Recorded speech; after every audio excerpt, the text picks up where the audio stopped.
O propósito dessa primeira aula é descrever qual é o programa a cumprir, mostrar quais são, vamos dizer, os limites, o perfil do campo abrangido e dar uma ideia dos fundamentos da ciência que nos ocupa no momento, isto é, da história da filosofia. O título deste curso, ele já é de algum modo o enunciado do problema que nós trataremos de resolver no curso dessas aulas. Esse título contém duas expressões que enunciam, por assim dizer, polos opostos de uma realidade. Quando nós falamos de história essencial, então, por um lado, nos referimos a algo que é história e, por outro lado, a algo que é essência. Essência, como se sabe, é aquilo que uma coisa é conforme a sua natureza, a sua constituição íntima, considerada desde o ponto de vista lógico e independentemente das transformações temporais que ela possa sofrer, independentemente até da sua existência ou não. Então, considerado dentro do ponto de vista essencial, Napoleão Bonaparte já era Napoleão Bonaparte antes de nascer, continuou sendo enquanto viveu e é Napoleão Bonaparte até hoje. Ou seja, a morte de Napoleão Bonaparte não o transformou em outra pessoa. Tá certo? Então, o ponto de vista da essência é, por excelência, um ponto de vista supratemporal, portanto, suprahistórico. A palavra história, ao contrário, ela designa várias coisas.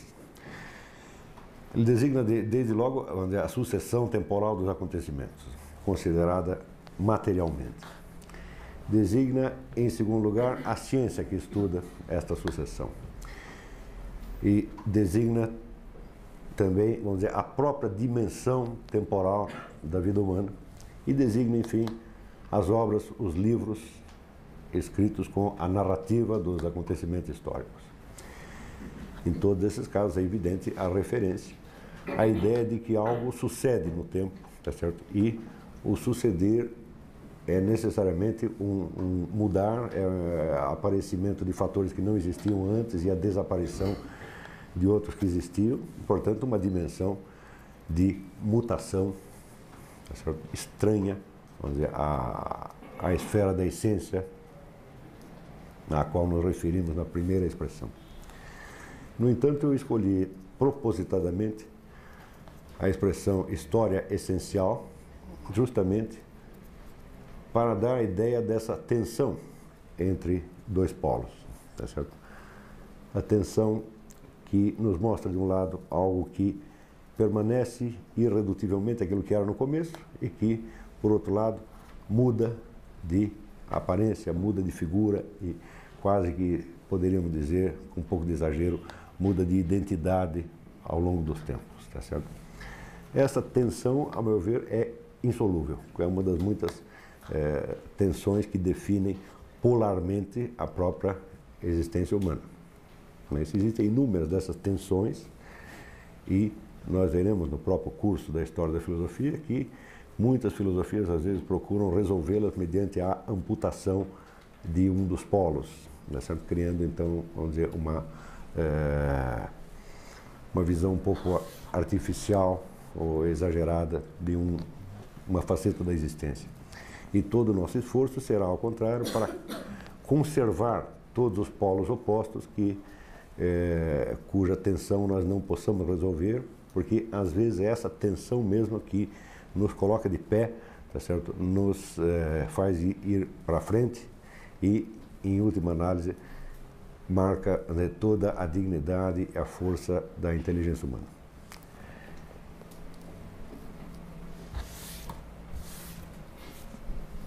Uma vez enunciado, explicado mais ou menos este título, nós temos que ver que essa disciplina, a História da Filosofia, ela tem sido tratada de um número definido de maneiras. Há uma quantidade definida de estilos de História da Filosofia. E nós vamos fazer uma breve resenha desses estilos para mostrar por que eles não nos satisfazem, e, portanto, por que eu achei que deveria narrar a história da filosofia de acordo com uma outra maneira que não se enquadra em nenhuma das três modalidades costumeiras que eu vou passar a descrever. A primeira amostra de história da filosofia que nós temos está nas obras de Aristóteles. Ele nunca escreveu uma obra chamada História da Filosofia, mas cada problema filosófico que ele atacou, ele sempre começou por abordá-lo desde a narrativa das tentativas anteriores, né, feitas pelos seus antecessores. E com isso, evidentemente, quase que sem querer, ele inaugurou esta disciplina chamada História da Filosofia. O modo como Aristóteles fazia essa resenha histórica dos problemas, antes de oferecer a solução que ele próprio achava mais adequada para eles, consistia em colocar todas as doutrinas, todas as alternativas na mesa, umas ao lado das outras, como se fossem contemporâneas. Isso quer dizer, são várias respostas possíveis a um mesmo problema e podem ser, desde o ponto de vista aristotélico, cotejadas, comparadas umas com as outras, armando-se, portanto, uma dialética e uma discussão. Destes primeiros esboços aristotélicos de história da filosofia surgem,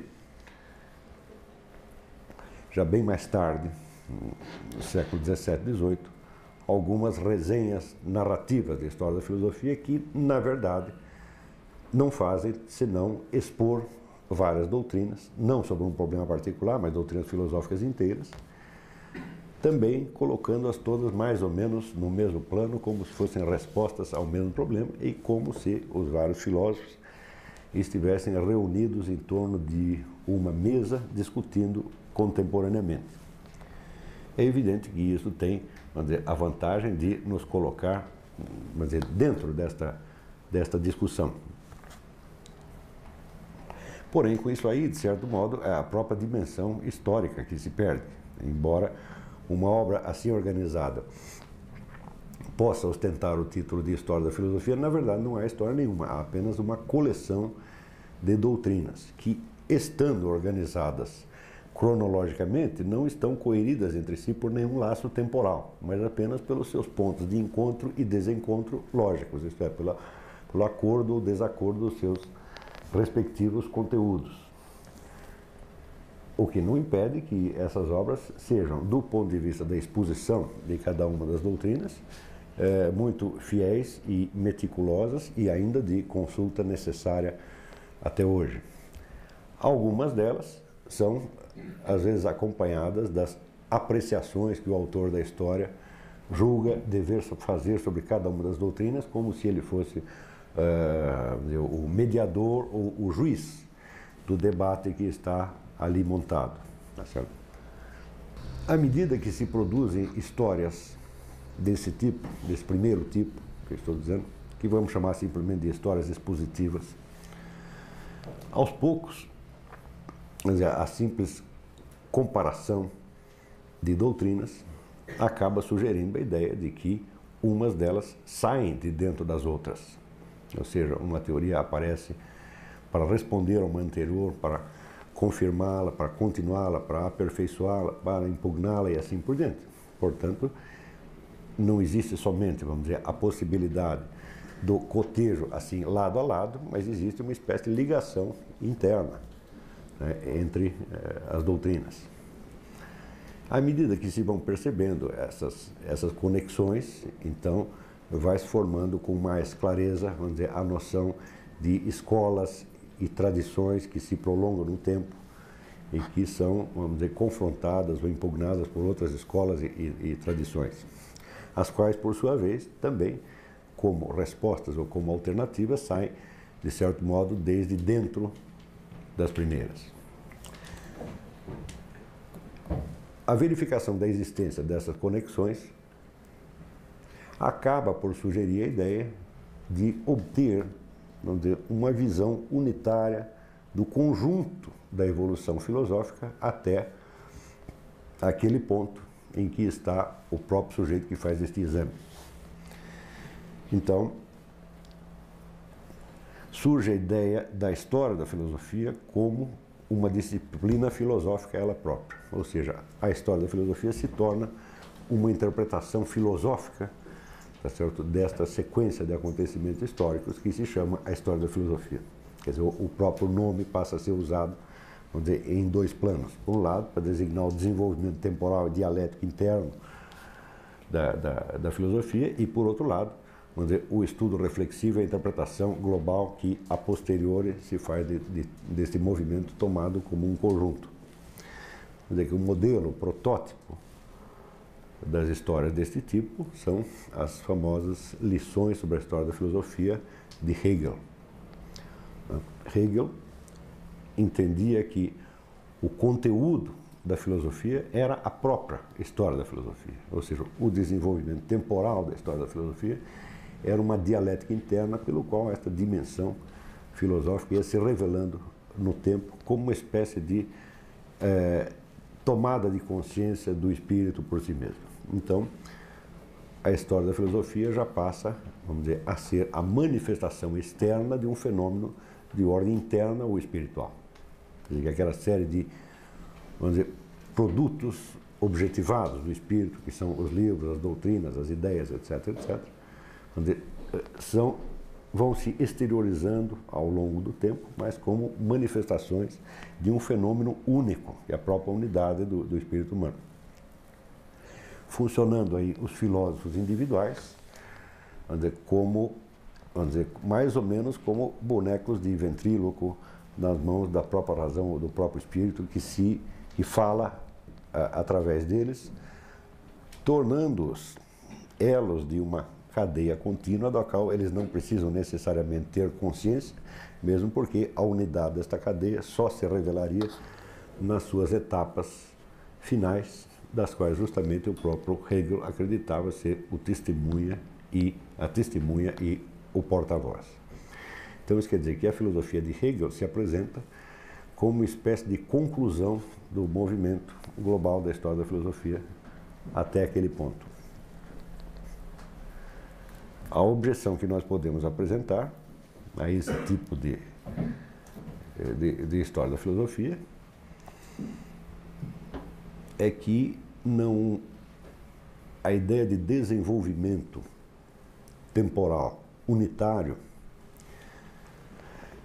ela só se aplica a rigor, vamos dizer, a seres que têm uma existência contínua do ponto de vista orgânico, como por exemplo um animal ou uma planta. Quer dizer, um animal, desde que ele nasce até que ele morre, ele conserva integralmente a sua forma intrínseca. Quer dizer, ele pode mudar um pouco na sua aparência exterior, mas ele continua funcionando de acordo com as mesmas regras. Quer dizer, a mesma fórmula de funcionamento que faz um animal se alimentar e crescer quando ele é pequeno, é esta mesma fórmula que fará ele definhar e morrer quando for velho. Tá certo? Então, aí evidentemente, quando nós estamos falando de fenômenos da natureza, existe uma continuidade óbvia, tá certo? Na história, né, dessas entidades ou desses organismos, né, tomados como individualidades. E nós só podemos captar esta unidade justamente porque a existência de todos os seres da esfera do campo orgânico é uma existência limitada no tempo. Não existe nenhum ser desse que dure indefinidamente. Não existe nenhum, quer dizer, animal, quer dizer, eterno ou perene, nem animal, nem planta. Tá certo? Então, como existe um término definido para a existência do bicho, tá certo? Então podemos, evidentemente, raciocinar sobre ele em termos de começo, meio e fim, porque esta é a vida ou a biografia dele. Tá certo? Porém, quando nós nos transpomos para a dimensão histórica, seja a história em geral, ou seja a história da filosofia em particular, o processo não tem um término temporal definível. Tá certo? Nós não sabemos quando é que isso vai terminar. Ou seja, em nenhum ponto da história da filosofia, ninguém pode assegurar com plena certeza se a filosofia estava jovem, madura ou velha, se ela estava nascendo ou se ela estava morrendo, se ela estava terminando ou se ela estava começando, porque isto, esta afirmação exigiria uma previsão do término da própria existência humana, não da existência do indivíduo filósofo, da existência da espécie humana, ou pelo menos do término da sua capacidade filosofante. E o fato é que nenhum de nós tem essa capacidade. Então, as lições sobre a história da filosofia de Hegel, elas terminam mais ou menos artificialmente no próprio Hegel, considerado como término e coroamento do processo filosófico, devendo a filosofia logo em seguida ou desaparecer ou ser transformada numa coisa totalmente diferente que não pudesse ter pontos de conexão, vamos dizer, com a sua origem primeira. Tá certo? E o fato é que isso não aconteceu. Continua havendo atividade filosófica, tá certo? Algumas dentro da linha de transformação que Hegel havia previsto, mas outras completamente fora disso. Quer dizer, a sobrevivência da história da filosofia em relação ao tempo de Hegel é um simples fato, que nós não temos como negar. Né? Então, aí também nós dizemos que a ideia de contemplar o movimento temporal das ideias filosóficas como se fosse um movimento único, como se fosse uma dialética, uma lógica interna, não é uma ideia de todo má e continua sendo uma necessidade, ou seja, pelo próprio instinto unificante que o ser humano tem, ou seja, a nossa mente é rebelde à ideia de uma pluralidade caótica e em tudo nós procuramos resumir e unificar, até por força desta mesma exigência. Então, a ideia de Hegel de unificar num só movimento, a totalidade do desenvolvimento das ideias ao longo do tempo, continua sendo um esforço necessário, embora um esforço, de certa maneira, já declarado de início como utópico e destinado a ter de ser refeito em novas bases a cada nova geração que ataque esse problema. Não é isso? Então, aí nós temos mais uma outra tensão. Quer dizer, a história da filosofia, por um lado, nós teremos que buscar nela a unidade do movimento, ou seja, temos que pegar a massa de fatos registrados nos livros e nos depoimentos ao longo de 2000 e tantos anos e tentar captar neles algum perfil, de modo que pelo menos a história possa ser contada, tá certo? E contada como uma história única, ou como, pelo menos como a mesma história, ou como uma história da mesma coisa, tá certo? E não como um simples, vamos dizer, ajuntamento de fatos dispersos e inconexos. Isso por um lado. Por outro lado, nós sabemos que esta tentativa de unificação, ela só pode ter sucesso parcial, porque qualquer linha unitária de desenvolvimento que nós tenhamos conseguido discernir até o ponto em que estamos, mesmo que tenha sido discernido da maneira mais correta, mais exata e mais real que você possa imaginar, no instante seguinte o rumo das coisas pode tomar uma direção completamente diferente e a sua interpretação de conjunto, tá certo, irá por terra, né? Embora até aquele momento ela deve ser considerada correta. Porém, no instante seguinte, tendo que ser integrada já numa outra interpretação que toma os fatos já num nível, numa escala temporal maior. Estão compreendendo?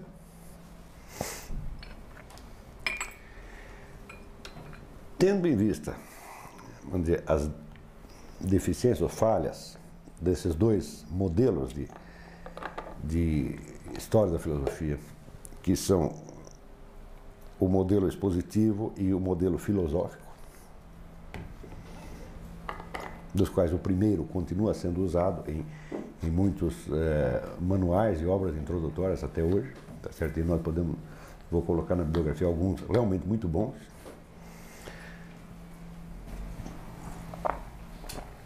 Aconteceu que, no mesmo tempo em que Hegel estava fazendo este esforço de interpretação filosófica do arco percorrido pela filosofia até o seu tempo, mais ou menos contemporaneamente estava se constituindo, vamos dizer, a história como ciência organizada, tal como hoje nós a conhecemos. O grande responsável por isso foi um cidadão chamado Leopold von Ranke, que era uma espécie de contemporâneo e antagonista de Hegel, não antagonista no campo filosófico, Ranke não se metia em discussões filosóficas, mas ele representava a alternativa oposta.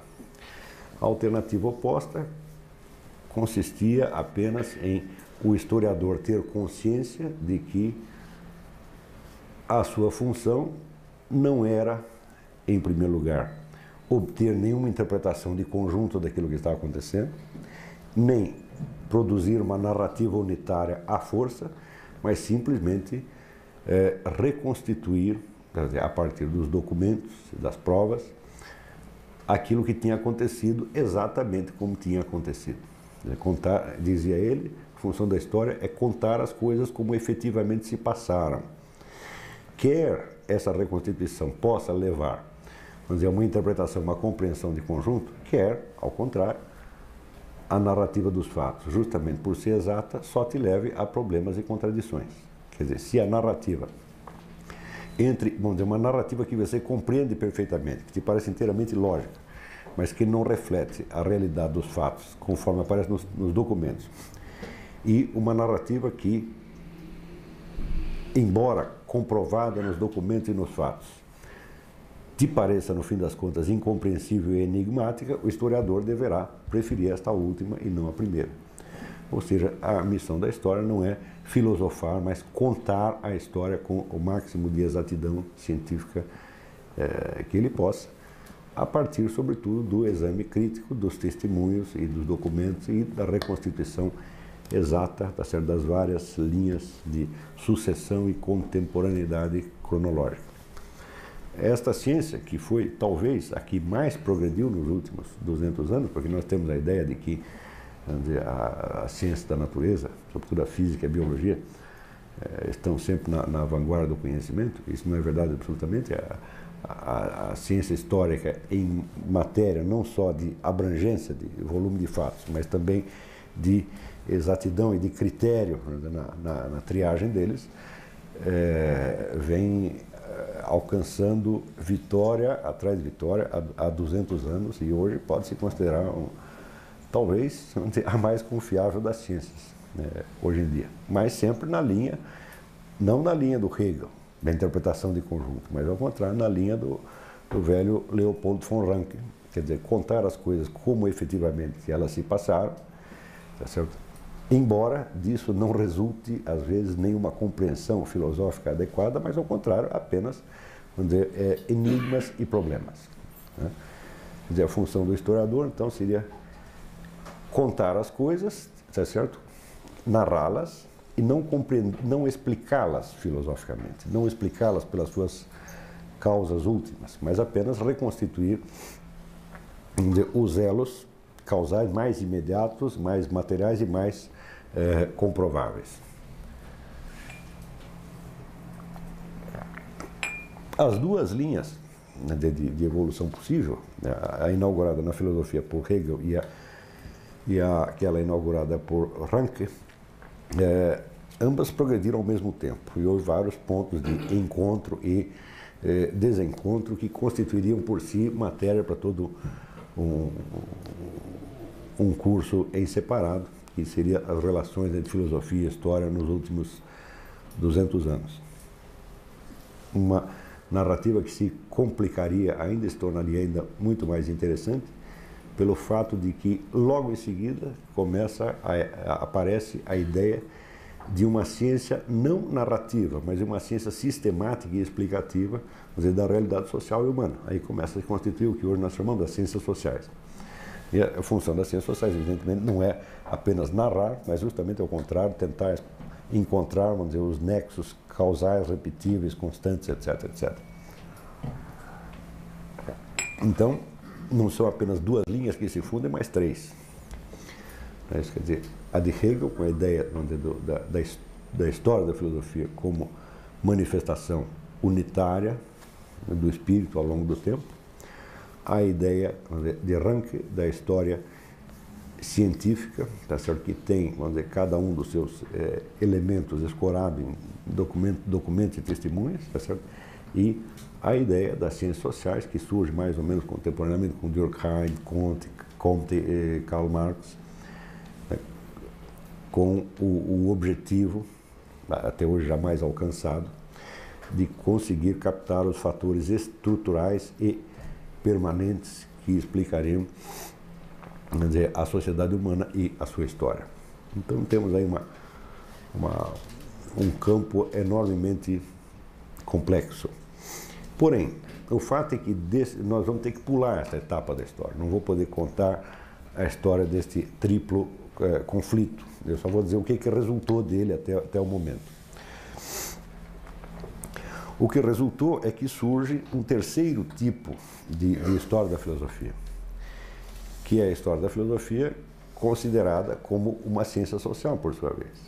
Então, se o primeiro tipo apenas, vamos dizer, colocava as doutrinas umas ao lado das outras para que as pudéssemos comparar no seu conteúdo lógico, e se o segundo tipo, hegeliano, as emendava umas às outras, como se fossem etapas de um único raciocínio, de uma única dialética ao longo do tempo,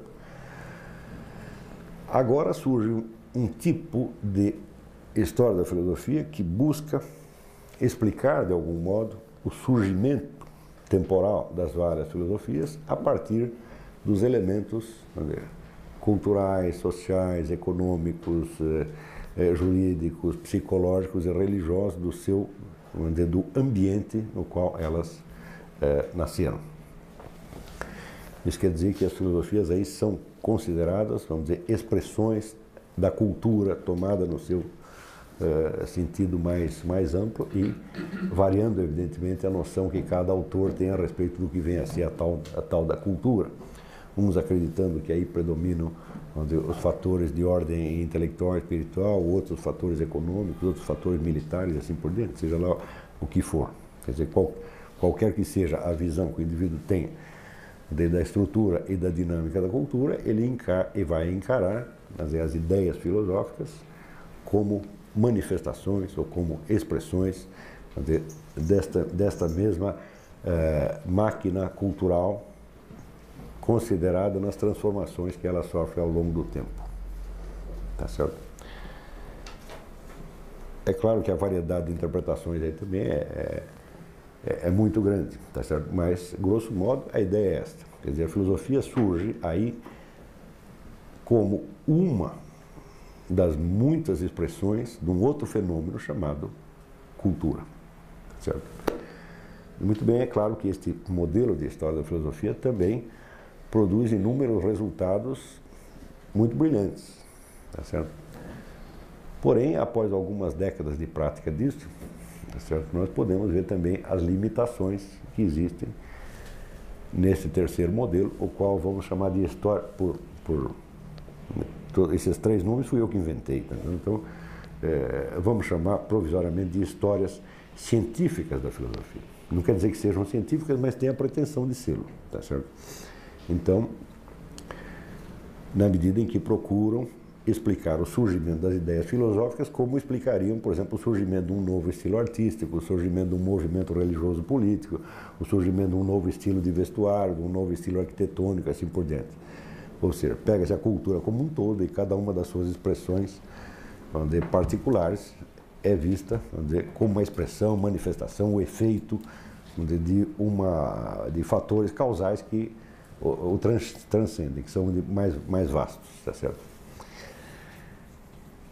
Bom, o grande problema com esta terceira modalidade de história da filosofia é que ela só pode ser praticada se você der por resolvidos alguns dos problemas filosóficos fundamentais que justamente não estão resolvidos, tá certo? E, de certo modo, desproblematizar o conteúdo de alguns desses problemas fundamentais. Por exemplo, o peso relativo dos vários fatores na produção do acontecer cultural é ele mesmo um problema não só metodológico, mas um problema filosófico, tá certo? Por exemplo, se nós aceitamos a ideia de Karl Marx de que toda a sociedade tem uma infraestrutura econômica que se define pelo seu sistema de produção e pela, vamos dizer, estrutura de propriedade, E em cima desse esquema aparece o que ele chama de uma superestrutura, que seria então, vamos dizer, a cultura, as leis, as formas políticas, os valores, os hábitos e a linguagem. Então, evidentemente, nós teríamos que explicar a superestrutura a partir da infraestrutura. Teríamos que explicar a história cultural em função da história econômica. Tá certo? Esta é uma alternativa possível.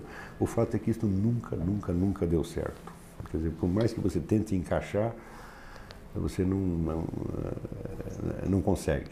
Tá certo? Você vê, por exemplo, certas ideias aparecerem num período em que, teoricamente, vamos dizer, a estrutura da economia não dava as condições para que alguém pensasse daquele jeito. Também a tentativa de você fazer corresponder as várias ideias individuais a grupos sociais definidos, o que é evidentemente uma exigência básica do método marxista, também nunca funciona.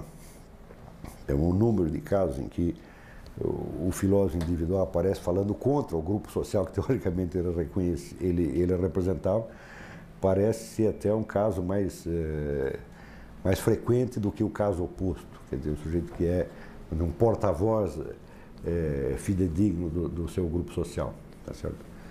Na tentativa de encaixar a tal da superestrutura na infraestrutura, tá certo? E de coerir a história cultural e psicológica com a história econômica, não é necessário dizer que os autores marxistas chegaram assim, às maiores barbaridades invencionistas que alguém já teve a ocasião de criar. Eu, em algumas aulas do Seminário de Filosofia, por exemplo, nós tivemos a ocasião de analisar até um texto da dona Marilena Chauí, no qual, seguindo uma certa tradição marxista, não foi ela que inventou isso também, ela diz que a ideia, vamos dizer, aristotélica do predomínio, da primazia da contemplação sobre a ação refletia, vamos dizer, uma concepção, vamos dizer, da aristocracia grega, porque a aristocracia não pega no pesado e ela viveria, então, teoricamente, uma vida contemplativa. Então, ao passo que, se fosse, vamos dizer, uma filosofia produzida por proletários ou por pequenos agricultores, enfatizaria, ao contrário, a ação e não a contemplação, a vida prática e não a vida teorética. Quando você vê isso a primeira vez, parece que está combinando, mas a dura realidade é que a aristocracia grega não tinha atividade contemplativa absolutamente nenhuma.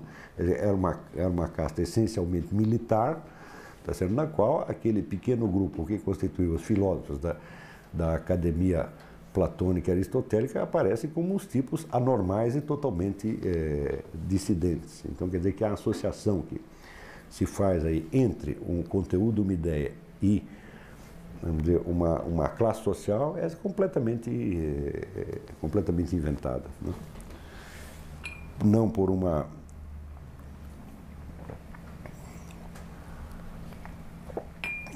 uma coincidência, tá certo? A mesma autora, para fazer um contraste com a ideia, vamos dizer, da contemplatividade aristocrática aristotélica, ela lança a ideia de que já na fase moderna, certas outras doutrinas que enfatizam, tá certo, a experimentação e a prática refletiriam então já uma visão burguesa, em contraste com a visão aristocrática que teria sido a de Aristóteles. Mas, por uma desgraçada, uma infortunada coincidência, justamente os autores que ela cita como representantes do novo estilo burguês de pensar eram todos exatamente aristocratas, como Descartes e Bacon, em particular.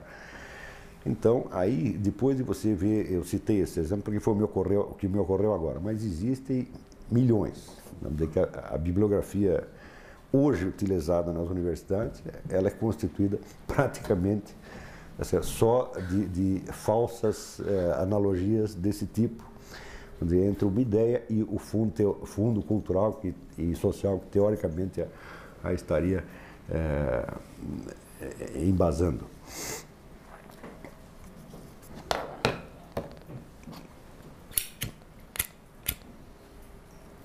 Então, o fato é o seguinte, o fato é que As ciências sociais são um negócio relativo. As ciências sociais, no sentido moderno e organizado da palavra, são um negócio muito novo ainda.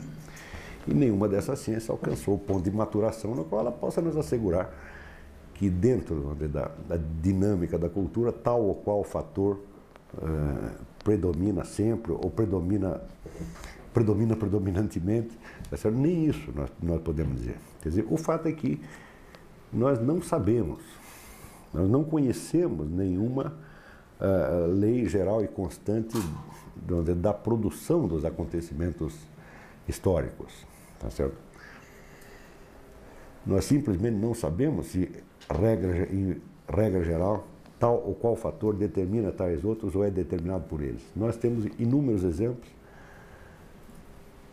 em que um fator determina o outro e temos outros tantos exemplos em que o outro fator determina um. Então, até o momento, nós não temos menor condição para isso. Ora,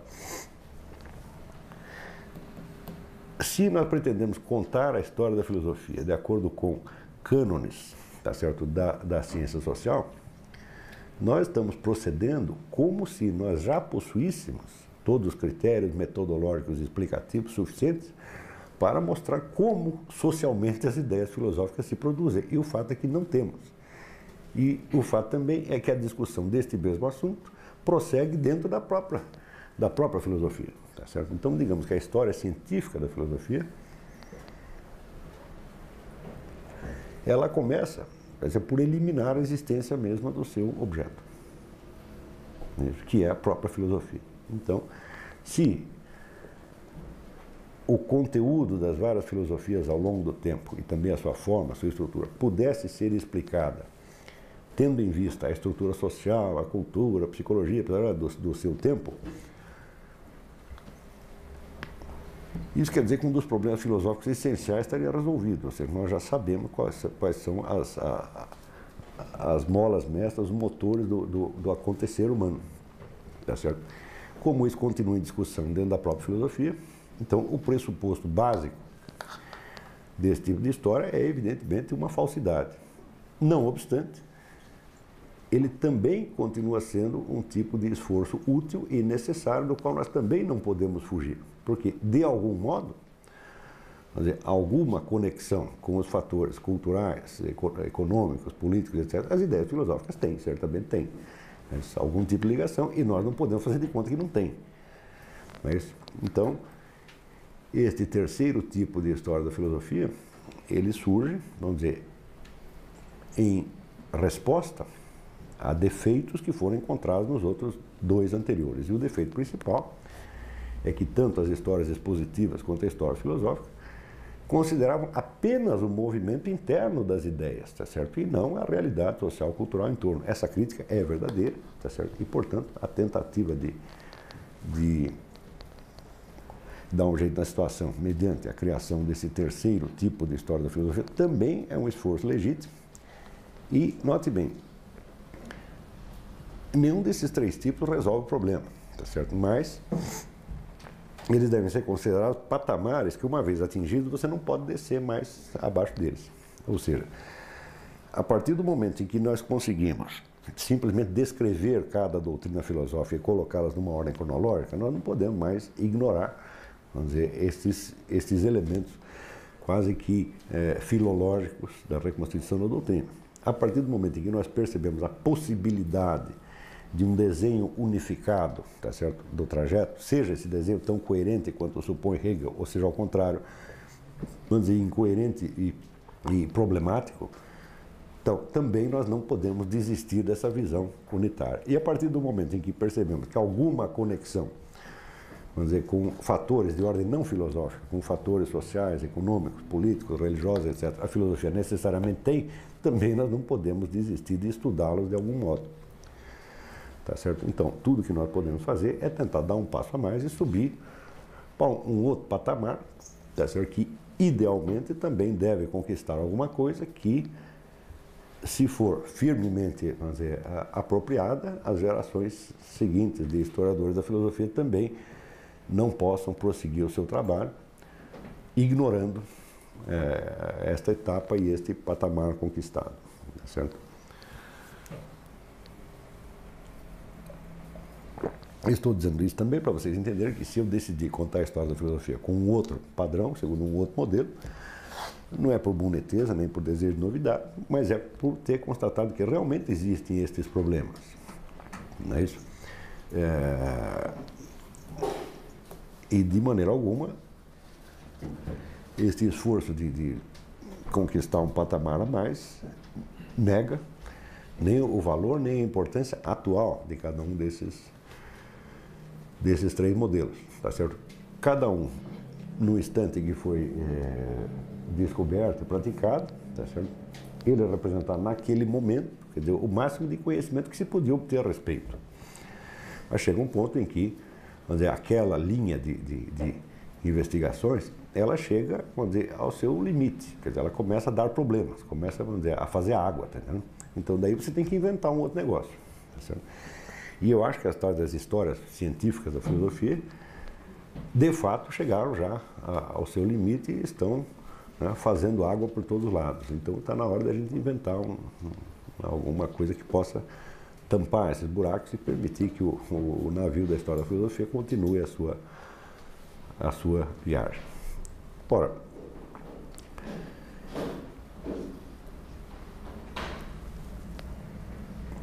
se os dois modelos últimos, o de Hegel e o científico, o acadêmico atual, partem de uma crítica dos anteriores, o fato é que esta crítica nunca foi empreendida de maneira sistemática e muito profunda. Foi uma crítica mais ou menos casual, suscitada pela simples constatação de um estado de fato.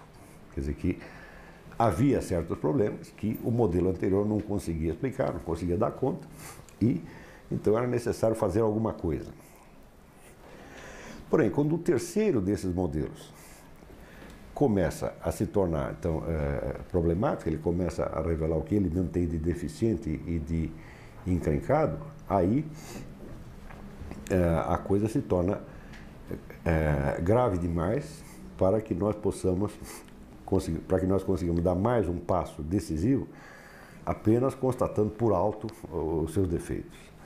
Então, vamos dizer, uma nova modalidade de história da filosofia teria que se escorar, vamos dizer, num exame crítico muito sério e muito aprofundado, quer dizer, em busca de pontos de apoio, tá certo, que nos oferecessem, vamos dizer, um grau de certeza suficiente. Ou seja, nós teríamos que contar a história, vamos dizer, com base em princípios que, uma vez fixados, não pudessem mais ser questionados, porque são autoevidentes demais. Esses princípios, então, delimitariam o campo da ciência, tá certo? E as possibilidades, vamos dizer, do seu desenvolvimento futuro. Também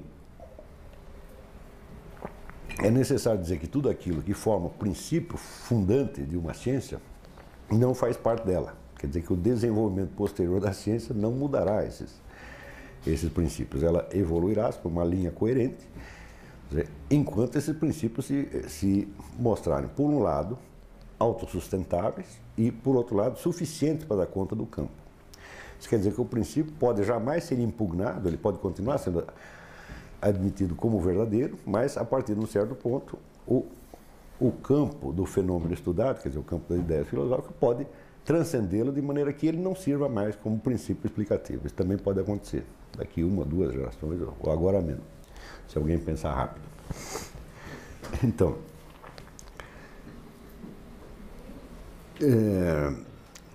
dizia Husserl que no começo das investigações científicas a maior preocupação que nós devemos ter é de delimitar muito corretamente o campo, o grupo, o conjunto dos fenômenos que nós vamos estudar, para que ali não se metam de contrabando fenômenos de ordem especificamente diferente, sobre os quais nós projetaremos explicações tiradas de outros fenômenos especificamente diferentes que não servem para eles. No curso da história de qualquer ciência, o número dessas mesclas indevidas é enorme, tá certo? E cada vez que acontece isso, que acontece com frequência espantosa, você às vezes tem 2, 3, 4 séculos de investigações infrutíferas ou de conclusões medonhamente erradas. Isso aí acontece com frequência. Então, Husserl dizia com razão também que é necessário ter uma ideia muito clara, tá certo? De aonde uma investigação científica pretende chegar. Isso é, qual é o tipo de resposta que ela pretende dar, qual é o nível de validade que você pretende atribuir a essa resposta. No entanto, essas considerações geralmente são negligenciadas num monte de investigações científicas pelo simples fato de que existe uma rotina do trabalho científico. Quer dizer, o sujeito retoma o trabalho da onde um outro parou, tá certo? Ou então se limita a seguir as pautas, os protocolos do método científico, tal como está sendo habitualmente praticado naquele campo. De modo que, se houver, vamos dizer, alguma absurdidade inicial, algum erro de princípio no fundamento da coisa, o número de desvios e de erros vai proliferar, que é uma grandeza. Nós nunca podemos esquecer que a ciência, por um lado, vamos dizer, é um certo ideal de conhecimento que pretende ter uma validade, tá certo? E que é definido por certas exigências lógicas internas, mas que, por outro lado, ciência também, vamos dizer, é uma profissão, é um modo de vida para um monte de gente, tá certo? Então, vamos dizer, entre os fatores internos que constituem a ciência, tá certo? E os fatores externos que permitem a sua existência como prática, existe também uma tensão permanente. Tá certo? Por exemplo, se existe um erro metodológico embutido lá numa investigação há 50 anos, tá certo? E se muitas carreiras científicas já se fizeram com base nesse erro, é muito difícil você voltar atrás. Difícil, não por causa de alguma dificuldade lógica inerente ao problema, mas devido ao fator humano e social, tá certo? De que em torno, tá certo, das ideias e dos projetos científicos se formam grupos humanos e aglomerados, vamos dizer, de interesses, de expectativas e de poderes, tá certo? Havendo nisso até a interferência de um fator financeiro, que é a disputa pelas verbas de pesquisa. Tá certo?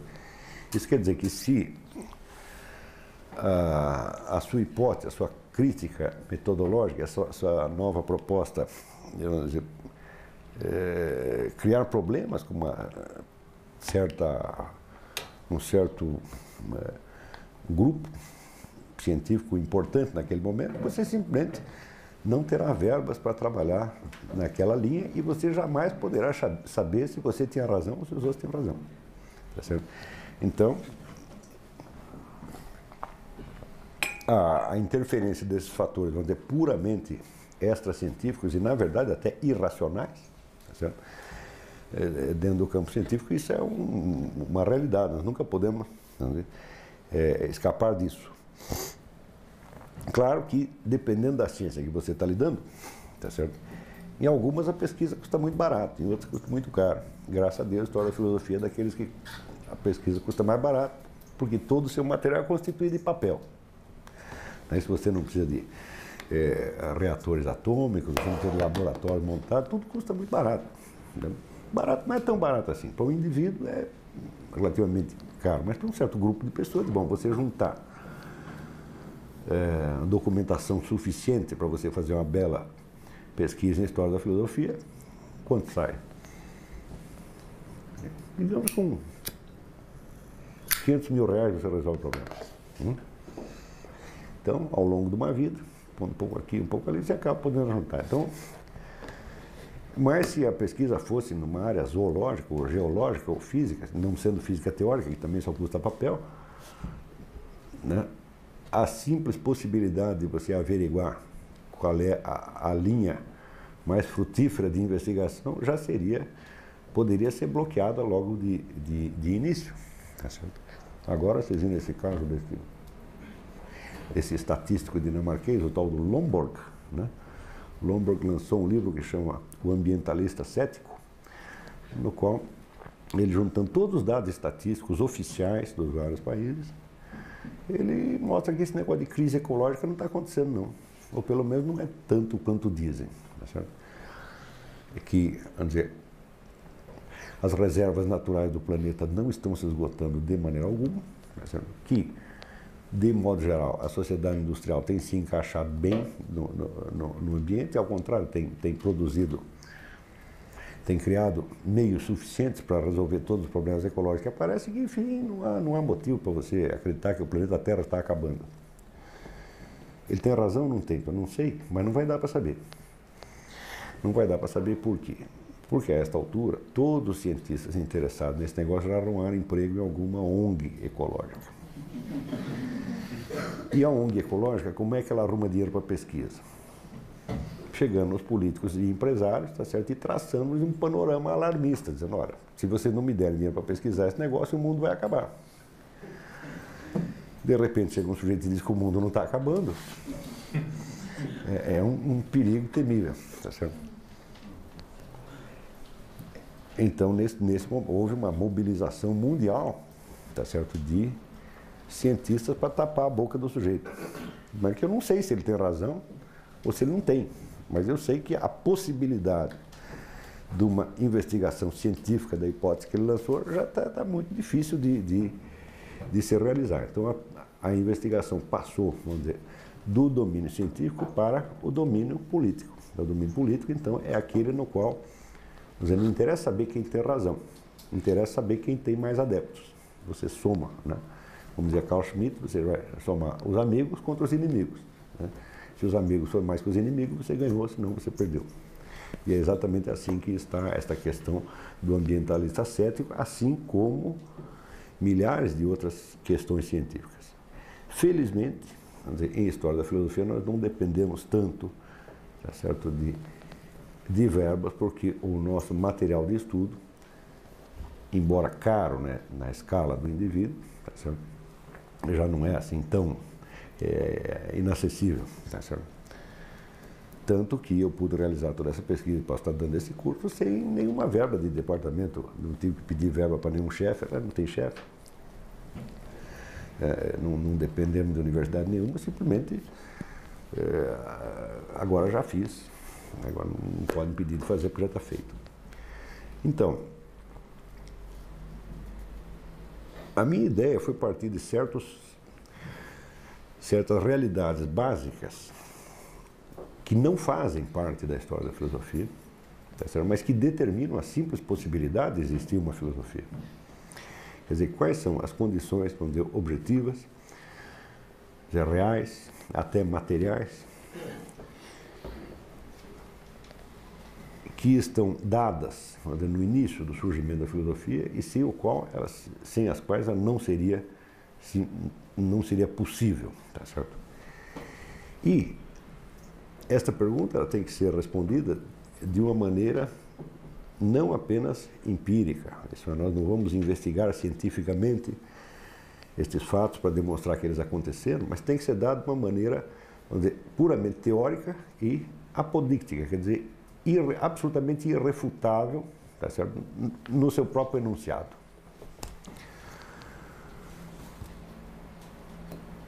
Então, a primeira das regras que formulam o meu método é o seguinte: ela pode ser anunciada assim. Se existe uma história da filosofia, é porque a filosofia não nasceu pronta. Alguém é capaz de refutar esse enunciado? Entendem que eu estou dizendo, vamos dizer, uma realidade óbvia, parece até banal, tá certo? Mas, justamente por ser óbvia e banal, ela constitui um desses pontos de referência que nós podemos, vamos dizer, tomar como baliza durante todo o conjunto da nossa investigação, sabendo que quaisquer conclusões a que nós cheguemos na investigação dos fatos particulares que pareça desmentir esse princípio será falsa. E, portanto, estaremos na pista errada. Tá certo?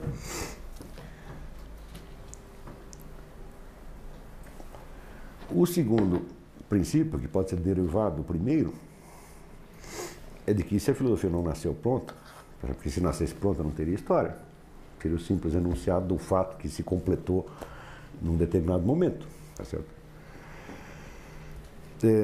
Se a filosofia não nasceu pronta, ela não pode ter nascido, vamos dizer, como uma realidade existente, como uma estrutura dada, mas tem que ter aparecido sob a forma de um projeto ou de uma ambição a realizar. Isso quer dizer que, se a filosofia tem um começo no tempo, tá certo? E se nós podemos chamar esse começo no tempo de um primeiro filósofo, tá certo? Embora haja vários primeiros, nós temos que admitir que o primeiro filósofo, quando começou a filosofar, não tinha filosofia alguma. Não é isso? De que se a tivesse pronta, desde o primeiro momento, tá certo? Como uma espécie de uma intuição única, então, vamos dizer, a própria atividade caracteristicamente filosófica, sobretudo dos começos da filosofia, que é justamente a discussão filosófica, simplesmente não teria acontecido. Você teria o enunciado de uma doutrina pronta, que teria que ser aceita ou rejeitada em bloco, mais ou menos como acontece com as religiões, tá certo? Mas que não poderia, vamos dizer, ser discutida e nem validada ou invalidada parcialmente, que é justamente uma coisa característica dos sistemas filosóficos. Dificilmente você verá um filósofo impugnando o sistema do outro inteiro ou validando por inteiro. Não é isso? Ao passo que, numa doutrina religiosa, se você impugna um pedaço, o que você fez? Você acaba de fundar uma heresia. Então você não é considerado mais, vamos dizer, um crente ou um seguidor daquela religião, e sim o fundador de outra. Outra que, para os seguidores da primeira, será necessariamente herética. E você vai dizer que heréticos são eles. Tá certo? Isso quer dizer que o tipo de discussão que nós vemos acontecer no curso da História da Filosofia é especificamente diferente, tá certo, da discussão que aparece em teologia e em religião.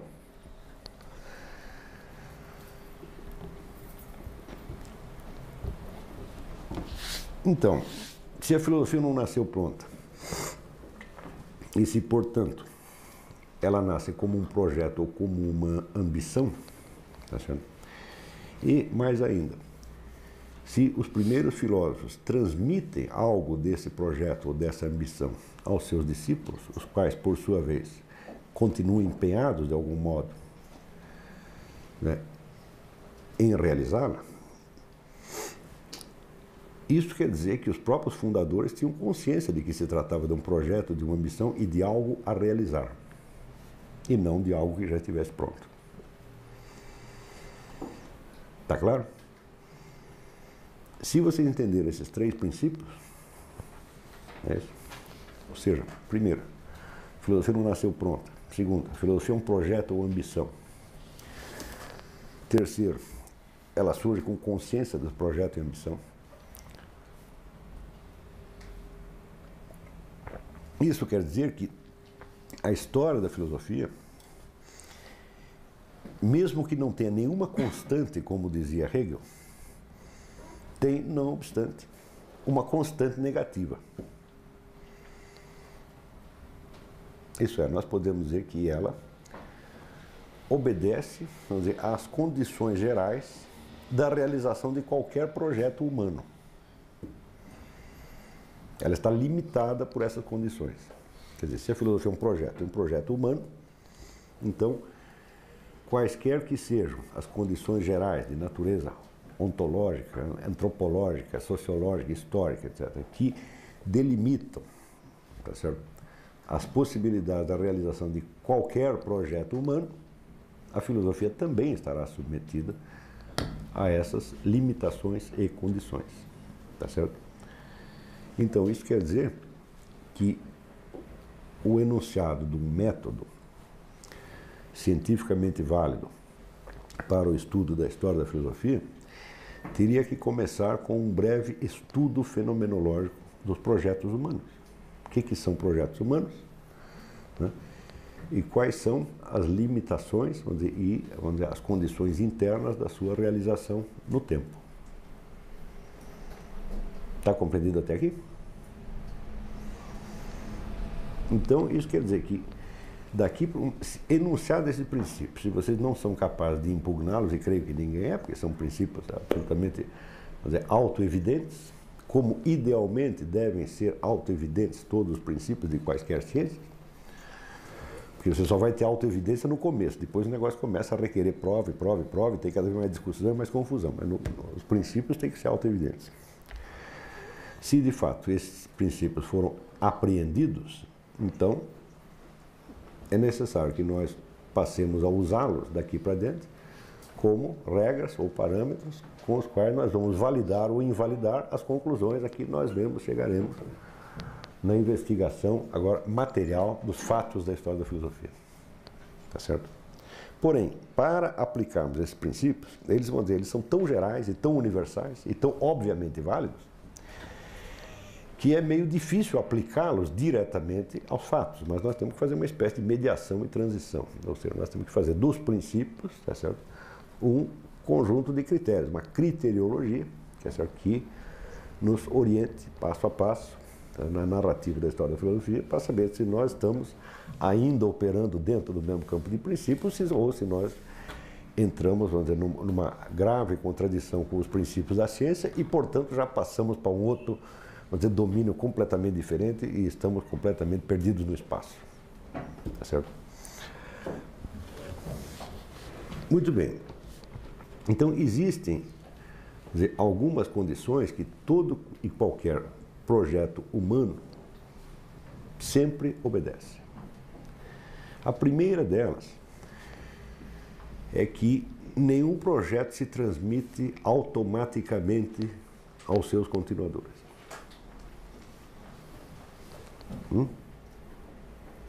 Qualquer ideia ou sugestão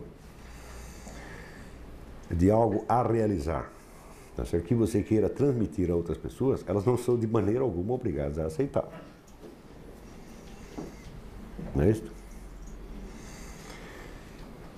Em segundo lugar, mesmo que o aceitem, isso não quer dizer que devam conservá-lo intacto. Elas podem, afinal, ter as suas próprias ideias. E achar que, em vez de fazer isso, talvez devêssemos fazer alguma coisa parecida, ou talvez uma outra coisa totalmente diferente. É isso? E mesmo que aceite o seu projeto tal e qual você o transmitiu, e tentem realizá-lo o mais fielmente possível, pode ser que não consigam. Pode ser que o desenvolvimento das coisas nas condições reais em que os indivíduos estão vivendo e que são diferentes das condições em que viveu o autor do projeto, lhes impõem uma mudança no curso da realização das coisas. Note que se estas condições elas se impõem da maneira mais evidente, tá certo? No curso da realização de qualquer projeto bem simples, como por exemplo o projeto de fazer uma casa, tá certo? Com quanto mais força elas não deveriam se impor, tá certo? A um projeto cuja realização tomasse várias gerações. Mesmo dentro do campo arquitetônico, vocês verão que existem algumas igrejas muito antigas, cuja construção atravessou várias gerações e que de repente você vê um pedaço construído num estilo completamente diferente do anterior. Tá certo? Por exemplo, as igrejas góticas têm duas torres completamente diferentes uma da outra. Por quê? Tá certo? É porque alguém veio depois e achou que devia fazer uma coisa diferente ou não conseguiu fazer exatamente a mesma coisa. Tá certo? Ora, mas se isso é assim, até mesmo dentro do campo arquitetônico, quanto mais, vamos dizer, não o será na ideia de um projeto complexo, como o da história da filosofia, como o da, vamos dizer, da criação de uma filosofia. Tá certo? Então, isso quer dizer que a partir do momento em que nós tivermos enunciado qual o conteúdo do projeto inicial filosófico, o que faremos ainda dentro dessa aula, ou se não houver tempo, faremos na seguinte. Então, logo enunciado o projeto inicial, quer dizer, a ideia inicial da filosofia era esta. Isso quer dizer que só existe uma maneira cientificamente válida de você contar a história da filosofia. é a história da sucessão das etapas da consecução de um projeto originário. Portanto,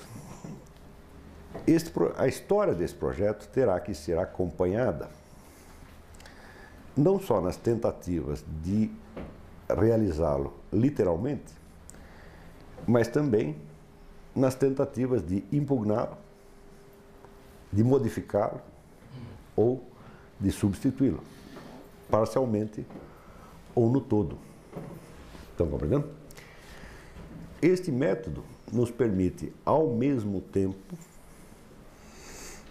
vamos dizer, atender a reivindicação hegeliana da busca da unidade do movimento como um todo, tá certo? Sem cair, vamos dizer, na falácia hegeliana, que é de projetar uma unidade sobre acontecimentos que às vezes não tem unidade nem conexão alguma, e permite atender também, vamos dizer, a demanda, vamos dizer, da escola histórica de nos ater aos fatos como eles realmente aconteceram, mesmo quando a sucessão real dos fatos, longe de nos sugerir, vamos dizer, uma unidade lógica, nos sugere apenas, vamos dizer, a unidade de um problema, a unidade de uma confusão ou a unidade de um enigma. Ao longo da história da filosofia, nós veremos que o projeto filosófico sofreu uma multidão de alterações, tá certo? Mas que não se pode dizer que ele foi abandonado totalmente pelo simples fato de que as pessoas que introduziram essas modificações continuam a acreditar que estão fazendo um negócio chamado filosofia e que, deste modo, essas pessoas, de algum modo, vamos dizer, vinculam a sua atividade atual ao projeto originário, mesmo que ele seja o contrário dela. Ou seja, se o indivíduo acha que o projeto filosófico originário é totalmente inviável, contraproducente, absurdo, e que ele deve trocá-lo por alguma outra coisa, vocês verão que em alguns casos esta alguma outra coisa se apresentava, vamos dizer, como uma não filosofia, como uma alternativa à filosofia, ou seja, como algo que deveria suprimir a prática filosófica, mas que em outros casos essa objeção se apresenta, tá certo, como sendo ela própria a verdadeira e autêntica filosofia, ou seja, como uma substituição crítica do projeto originário por um outro projeto que, teoricamente, expressaria melhor a natureza da própria filosofia do que o projeto originário. Portanto, mesmo, vamos dizer, as impugnações do projeto não são de maneira alguma uniformes. Além do mais, existem impugnações totais e parciais. Em outros casos, não se trata de impugnações, trata-se de, vamos dizer, uma sutil e quase imperceptível mudança de assunto.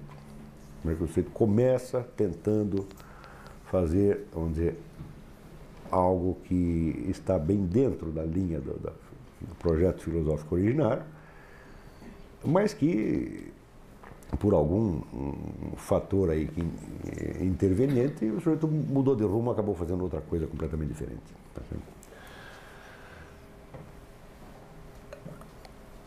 Então nós podemos desde já saber que a história da filosofia, se ela tem alguma unidade, só pode ser a unidade problemática, vamos dizer, de um projeto que no tempo continua, se altera, tá certo? Se modifica, retoma o ponto originário num outro plano, tá certo? E que, enfim, não apenas luta para se realizar, mas luta para saber se ele deve se realizar, tá certo? E luta para descobrir os modos de se realizar e, às vezes, luta para ser cancelado e ser substituído por outra coisa, tá certo? Então, nós estamos longe da ideia de que a evolução do pensamento filosófico segue, vamos dizer, uma dialética interna totalmente coerente, tá certo? Como Hegel.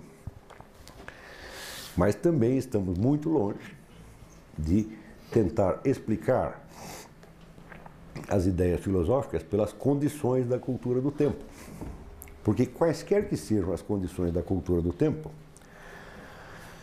O fato é que a simples presença do projeto filosófico originário, que o novo filósofo conhece, exerce sobre ele uma influência que não vem do seu tempo, mas que vem de um tempo muito remoto. Então, por exemplo, né, um indivíduo que hoje em dia, tá certo, passa uma boa parte da sua existência, tá certo, tentando assimilar as ideias de Leibniz, de Santo Tomás de Aquino ou de Aristóteles, ele está recebendo uma influência que não é de maneira alguma do seu tempo. Não é isso? Mas é de um tempo remoto.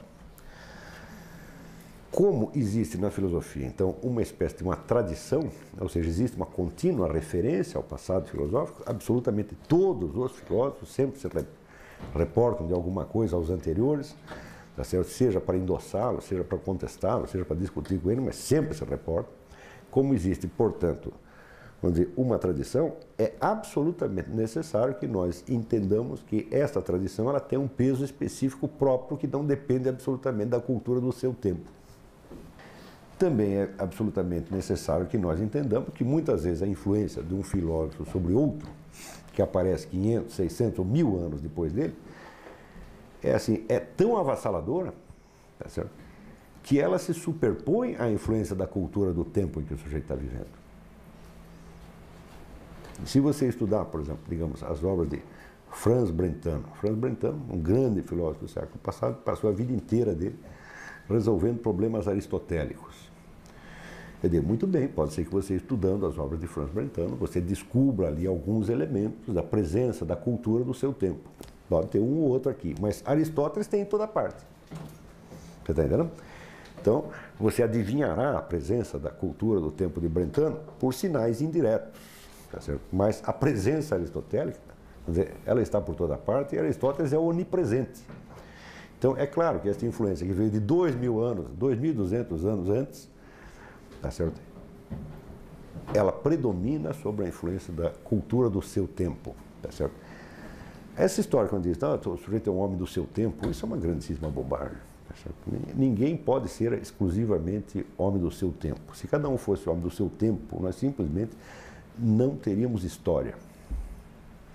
Quer dizer, quando o indivíduo acredita que estudar a história, que quando ele diz que cada homem é um homem do seu tempo, ele acredita que dizendo isso, ele está fazendo história. Não, ele está fazendo exatamente o contrário da história.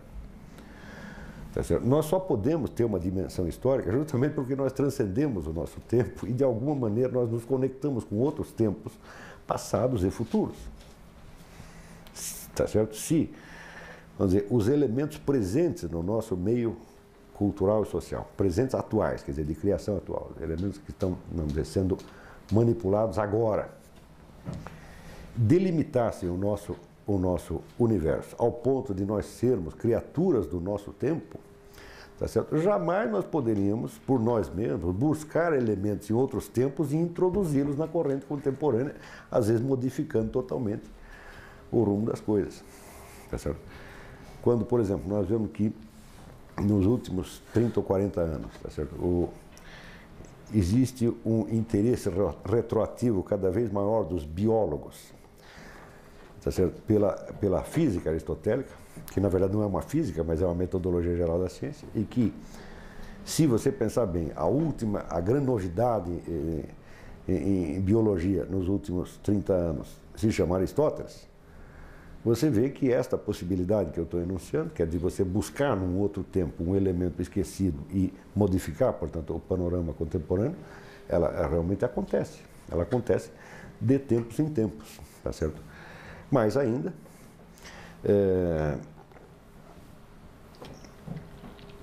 no século XVIII, tá certo? A Europa estava em plena época, vamos dizer, da glória da física de Newton, quer dizer, a física mecanicista, a física que acreditava que, partindo de 3 ou 4 princípios autoevidentes, o princípio leis da natureza, praticamente todo o restante da fenomenalidade cósmica poderia ser conhecida quase que por pura dedução lógica ou matemática, ou seja, que se chegaria a descrever tão bem a mecânica natural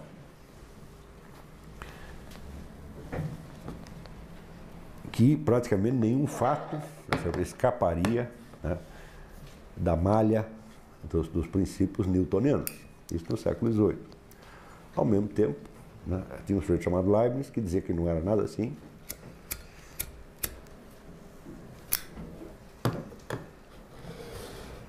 Que haveria, no campo da natureza, um certo coeficiente de indeterminação que, longe de ser uma margem de erro apenas, era um dos elementos fundamentais, um dos pilares da natureza. Ou seja, que a natureza, longe de obedecer, vamos dizer, a uma causalidade mecânica inteiramente lógica, tá certo? Ela tinha em si mesmo, na sua própria constituição, algo de essencialmente incerto e essencialmente imprevisível. Tá certo? Ora, quando Leibniz disse isso, ninguém prestou a menor atenção.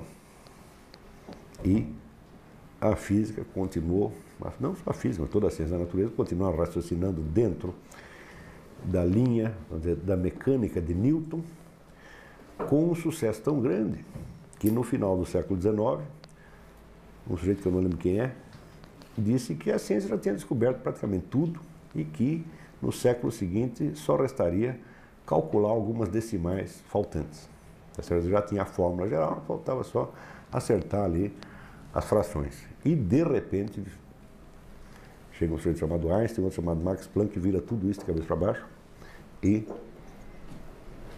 a conclusão é que o elemento indeterminístico que tinha sido ressaltado por Leibniz se revela realmente decisivo, ao ponto que hoje ninguém teria a coragem de negá-lo. Quando um homem é totalmente filho do seu tempo, isso quer dizer que ele não enxerga 1 centímetro para além do horizonte de visão da cultura do seu tempo. Quer dizer, tudo aquilo que não está no repertório atual, para ele não existe. Nós podemos dizer que, nesse sentido, todo sujeito inculto e inconsciente é um filho do seu tempo. Eu peço, por favor, que os meus futuros biógrafos, depois de eu morrer, nunca escrevam isso a meu respeito. Ele era um homem do seu tempo. Vai ser horroroso, né? Ninguém nunca usa essa expressão, por exemplo, com relação a Stalin ou a Hitler. Porque eles eram homens do seu tempo. Seria a mesma coisa que dizer, fomos nós que os produzimos. E isso ninguém quer arcar com essa responsabilidade. Tá compreendendo? Então, geralmente, né, você usa isso com relação a intelectuais e filósofos quando você quer dizer que eles eram indivíduos que estavam, vamos dizer, metidos realmente no fluxo vital dos problemas da época. Porém, estar simplesmente metido no fluxo vital dos problemas da época, qualquer varredor de rua está. Qualquer brasileiro, por exemplo, né, que sofre com a alta dos impostos ou com problema de desemprego, tá? Esse é um homem do seu tempo, ele está dentro, está dentro da maré, tá certo? Está dentro e sabe que está. Né? Agora, o fato é que alguns homens não são só do seu tempo, eles são de outros tempos também. Tá certo? Então, eles são capazes de colocar a cabeça para fora do seu tempo e compará-lo com outros tempos, meu Deus do céu. Né? Se você fosse exclusivamente um homem do seu tempo, você jamais poderia julgá-lo como um todo. Né? Quando digamos, um poeta, um filósofo, condena o seu tempo como um tempo mau, um tempo de decadência, um tempo medíocre. O famoso verso de Rilke, para que um poeta em tempos medíocres? Quando ele faz isso é porque ele tem consciência de que certas possibilidades humanas que existiam numa outra época e que talvez possam voltar a existir no futuro, não existem no seu tempo.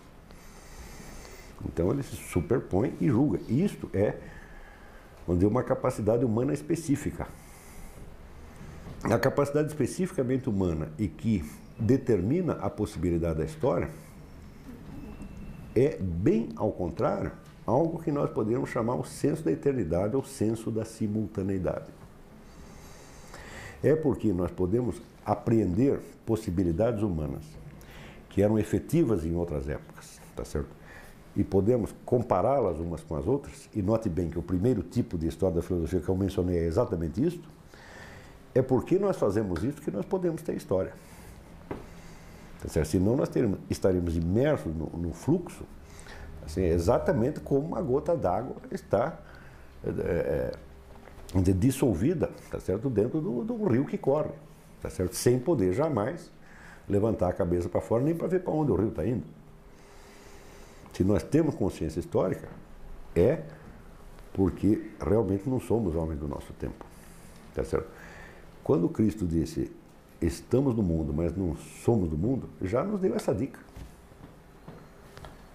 Existe algo dentro de cada ser humano que lhe permite olhar não só a sua própria vida como um conjunto e julgá-la, tá certo? Que é uma coisa que frequentemente nós fazemos, tá certo? Nos momentos de autoavaliação crítica, dizendo, eu errei, dei um rumo errado à minha vida, não é isso? Nunca aconteceu para vocês? Né? Então, estamos nos sobrepondo, tá certo, ao nosso arco, à nossa curva biográfica, tá certo? E estamos tentando corrigir o movimento inteiro da coisa, tá certo? E podemos fazer isso não somente com a nossa vida, tá certo? Mas com a vida, vamos dizer, do nosso país, da nossa época, tá certo? E do universo inteiro. Então, este senso da eternidade ou da simultaneidade, esta é que é a marca característica do ser humano. E esta é uma, vamos dizer, uma condição indispensável da possibilidade mesmo de existir uma história. Porque nesse sentido os animais não têm história. A cada geração a história dele termina. E começa a outra de uma geração que ignora totalmente a anterior. Não é isso? Então vocês viram como, às vezes, no próprio linguajar cotidiano, linguajar da mídia, da cultura em geral, das conversações, se introduzem, às vezes, certas noções que têm sobre a mente humana um efeito hipnoticamente paralisante e lesivo. Né? Então, esse famoso homem do seu tempo é uma dessas expressões perigosas. Elas são como vírus. Um vírus é um negocinho desse tamanho que, introduzido num sistema, perverte a coisa inteira.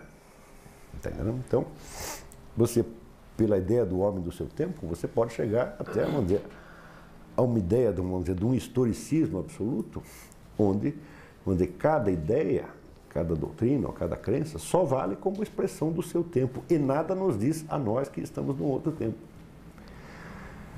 Isto resultaria em você dizer o seguinte, olha, um princípio geométrico que tenha sido descoberto na Grécia, no tempo de Aristóteles, só funciona como expressão da cultura do tempo de Aristóteles, mas não como expressão de alguma realidade geométrica que continue vivendo ainda hoje.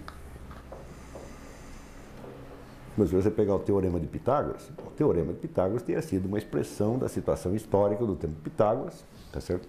Mas depois disso os triângulos mudaram e começaram a se comportar diferentemente. O que é um absurdo total. Não é isso? Na verdade, a história de qualquer outro tempo e de qualquer outra época só tem interesse para nós porque os homens daquele tempo transcendiam o seu tempo e conseguiram perceber algumas coisas que não valiam só no seu tempo, mas que valem também para nós. Se não, por que contar a história deles? Se a história deles só vale para eles, melhor esquecê-la, ela não nos dirá absolutamente nada. Então isso quer dizer que a ideia de que também as crenças, as ideias, as doutrinas são expressões do seu tempo, neutraliza o motivo mesmo que nós temos por estudá-las. Entendeu? Então, isso também quer dizer que qualquer ideia de historicismo absoluto, quer dizer, de você transformar todas as dimensões, de você dissolver todas as dimensões da vida humana, exclusivamente na dimensão histórica, anula a própria possibilidade da história. Está entendendo? Quer dizer, se nós dissemos, é como se dissesse, se só existe história, então não existe nem história. É porque algumas coisas têm história e outras não têm, que nós podemos contar a história. Não é isso? Por exemplo, os triângulos não têm história. Os triângulos considerados geometricamente não têm história. Eles fazem a mesma coisa desde que o mundo é mundo. Aliás, antes do mundo existir, eles também já faziam a mesma coisa. Antes do mundo existir, a soma dos quadrados do cateto já dava o quadrado da hipotenusa, embora ninguém tivesse percebido isso. Tá certo? E depois do mundo acabar, vai continuar a mesma coisa. Não é isso? 1 mais 1 dava 2 e 2 mais 2 dava 4. E depois de acabar o mundo, também. Tá certo? Então, se não existissem essas realidades transhistóricas ou meta-históricas, não existiria também a dimensão histórica, ou pelo menos nós seríamos incapazes de percebê-la. Assim como, vamos dizer, uma gota d'água não percebe que ela está dissolvida num montão de água. A história seria apenas um fluxo inconsciente, tá certo? Né? De átomos anônimos, né? Dissolvidos na unidade maior do movimento que eles próprios desconhecem. Quer dizer, como é que é possível com um sujeito que pretende fazer história, ou pretende até filosofar sobre a história, né, comece por enunciar uma impossibilidade deste tamanho, sem perceber que ele está, vamos dizer, serrando o próprio galho no qual está sentado. Ele está cortando os próprios pés para andar melhor, como disse, né? Está arrancando os próprios olhos para poder observá-los melhor. Né? Então, mas a história do pensamento, infelizmente, está cheia desses curtos circuitos que fazem parte, vamos dizer, do que nós vamos chamar a teratologia intelectual. O que é a teratologia intelectual? Vamos dizer, são as alterações falhadas do projeto. Alterações falhadas não por uma coincidência, porque muitas vezes o sujeito tem uma boa ideia, mas não consegue executá-la, tá certo? Mas alterações que são falhadas porque o próprio enunciado da alteração já enunciava alguma coisa impossível de fazer que o sujeito não percebeu que era impossível. Então aí são as famosas penas de amor perdidas. O sujeito vai passar a vida tentando fazer um negócio que ao enunciar o que era, ele já disse que não ia fazer. Isso também acontece, quer dizer, a história da filosofia é uma história de um projeto humano realizado por seres humanos. Então nós vamos sempre ter que contar, quer dizer, com a distração humana, com a burrice humana, com a teimosia humana, com o esquecimento humano, com tudo isso que, vamos dizer, na nossa própria vida pessoal, tá certo? Nos induz frequentemente ao fracasso e ao erro, e que certamente levou ao fracasso e ao erro uma multidão de filósofos, tá certo? E nós temos ainda que rezar para que o mesmo não aconteça a nós. Quer dizer, nós podemos frequentemente, tá certo, voltar, né, a levantar como hipótese alguma coisa que já foi demonstrada como perfeitamente inviável ou absurda, mas que ou nós não sabemos que é inviável ou absurda, ou seja, não fomos avisados disso, tá certo? Ou mesmo avisados não compreendemos direito a coisa. Eu espero, por exemplo, que este projeto meu da história da filosofia, como filosofia contada como projeto humano, não seja inviável. Mas a experiência que eu já tive de lecionar 4 vezes esse curso, tá certo? E de escrever uma boa parte dele, não me parece ter levado, vamos dizer, a nenhuma contradição, a nenhuma absurdidade, pelo menos intrínseca. Não é isso? Eu acredito que este método permite você ter uma visão muito mais realista do que foi o desenvolvimento da história das ideias filosóficas do que os outros métodos existentes até agora. Se nós entendemos que ela é um projeto, tá certo? A execução de um projeto, mesmo dentro da continuidade da mesma vida do sujeito que teve a ideia, já passa por muitas alterações. Ao transmitir isso para outras gerações, passa por mais alterações ainda. Não é isso? Portanto, em princípio, não deve haver nenhum módulo constante e repetível, tá certo? Mas deve haver uma multidão, tá certo, de transformações possíveis que continuarão depois da gente ir embora desse planeta, tá certo?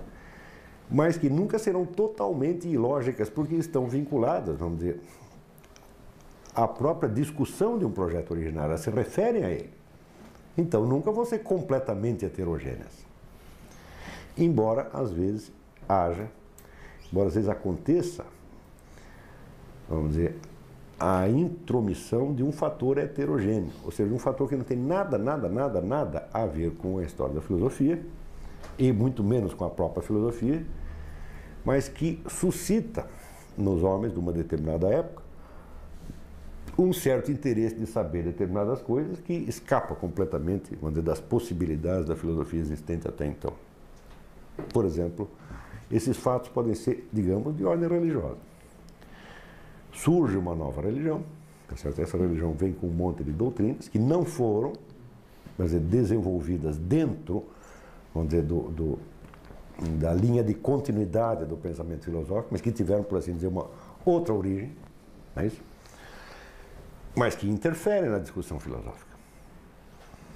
Então, por exemplo, a narrativa das relações entre cristianismo e filosofia, bom, já é um capítulo especial da história da filosofia. Mas, às vezes, o fator que intervém não é nem sequer de ordem doutrinal, porque uma religião se parece com uma filosofia, pelo menos sob esse aspecto, de que ela é uma doutrina. Tá certo? Distingue-se da filosofia por milhões de características, mas que é uma doutrina, tá certo? Então, pelo menos esse ponto elas têm em comum.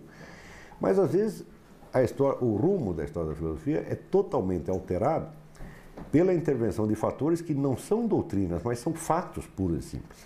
Por exemplo, uma guerra, ou até fatos da ordem natural. Por exemplo, no século XVIII, o famoso terremoto em Lisboa, que morreu naquela época, não sei quanta gente morreu, 120 mil pessoas, era um negócio absurdo para a época, tá certo? Hoje, 120 mil pessoas é brincadeira, pode matar à vontade, não tem problema. Mesmo que não seja a natureza que matou, pode ser até um ser humano, pode matar muito mais gente que isso, nós nem ligamos. Mas naquela época, o choque dessa catástrofe natural suscita imediatamente em toda a Europa, onde a discussão de um problema filosófico que fazia séculos ninguém estava muito interessado, que é o da teodiceia, ou justificação de Deus, baseado na pergunta, como é que Deus permite um treco desse? Ninguém vai dizer que um terremoto é uma doutrina filosófica. É um fato de ordem totalmente heterogênea, tá certo? E que, no entanto, repentinamente, modifica o repertório, das discussões filosóficas. Estão compreendendo? Hoje em dia, quando acontece, por exemplo, digamos, esse problema ecológico, crise ecológica, quer ela exista ou não exista, ela não é uma doutrina filosófica. É um fato da natureza, ou um fato que existe, ou um fato que alguém pensou que existe. Instantaneamente, isso suscita uma multidão de discussões que interferem no curso da filosofia. Por exemplo, a descoberta da possibilidade de produzir clones. Qual é o estatuto antropológico do clone? Um estatuto sociológico, um estatuto familiar. O que é essa criatura? Nós, de fato, não sabemos. Então, naturalmente, o indivíduo que estava investigando isso, ele não está nem um pouco preocupado em filosofia, ele está apenas preocupado, tá certo, em descobrir uma técnica que pudesse ser patenteada e que lhe desse um montão de dinheiro. E ele fez isso, tá certo? Só que agora está feito, e agora é um fato consumado. Então, é um fato que vem de uma origem totalmente estranha às discussões filosóficas e que muda o panorama. Então, quer dizer, a história dessas intervenções externas, tá certo? É importante porque são modificações externas, tá certo, do projeto filosófico. Então, nesse sentido, o cristianismo é um fator externo, assim como o terremoto em Lisboa é um fator externo. Ou seja, uma modificação que não surge diretamente do confronto entre as doutrinas, ou seja, do diálogo filosófico. As modificações internas são aquelas que surgem dentro do debate filosófico. Quer dizer, um filósofo, analisando uma coisa que o outro disse, descobre uma possibilidade de fazer as coisas de uma maneira diferente e enuncia uma outra hipótese. Então, esta é a modificação interna, tá certo? Mas tem aquelas modificações que são